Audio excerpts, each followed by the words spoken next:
આજે મને એક સ્ટુડન્ટ્સનો ફોન આવ્યો કે મેડમ જ્યારે ફિઝિક્સનું પેપર હતું 12th ત્યારે હું બેહોશ થઈ ગઈ અને સાંજે 7 વાગે મને હોશ આવ્યો ત્યારે તો ફિઝિક્સનું પેપર પતી ગયું હતું.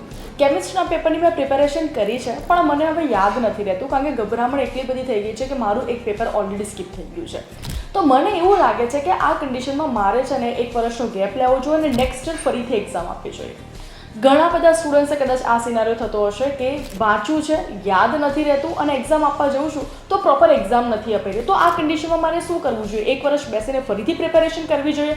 ના દોસ્તો, આ વસ્તુ નથી કરવાની. ગુજરાત બોર્ડ દ્વારા જે નિર્ણય લેવામાં આવ્યો છે કે ઇમ્પ્રુવમેન્ટ એક્ઝામ તમારી લેવામાં આવશે કારણ કે આ ઇમ્પ્રુવમેન્ટ એક્ઝામ તમારા માટે છે કે જો તમે પહેલી એક્ઝામમાં સારું પરફોર્મ નથી કરી રહ્યા અથવા તો સો રીઝનથી તમે એક્ઝામ નથી આપી શક્યા તો તમારે ઇમ્પ્રુવમેન્ટ એક્ઝામ આપવાની છે કે જેથી તમને 2 ચાન્સ મળે ને બંને ચાન્સમાંથી જે તમારા સારા માર્ક્સ હશે એ જ કન્સિડર કરવામાં આવશે. ફોર એક્ઝામ્પલ, જો તમે ફર્સ્ટ પેપર અટેમ્પ્ટ નથી કર્યું ફર્સ્ટ એક્ઝામમાં ફિઝિક્સનું પેપર અને જો સેકન્ડ એક્ઝામમાં ઇમ્પ્રુવમેન્ટમાં તમે ફિઝિક્સનું પેપર આપો છો અને એમાં તમારા 40 માર્ક્સ આવે છે તો ઓવરઓલ તમારા 40 માર્ક્સ ગણીને તમે પાસ થઈ જશો. એટલે તમે એ જો મેન્ટાલિટી છે કે હું પહેલું પેપર નથી આપ્યો અથવા તો 2 પેપર મારા સ્કીપ થઈ ગયા છે પહેલી વખતની બોર્ડની એક્ઝામમાં તો હું આખું વર્ષ વેઇટ કરું, તો આ ભૂલ જો કરવાના હોય તો તમે ભૂલી જજો અને આ વખતે જેટલા પણ લોકો બોર્ડની એક્ઝામ આપવાના છે એ બધાના વિડીયો ફરીથી શેર કરજો બેટા.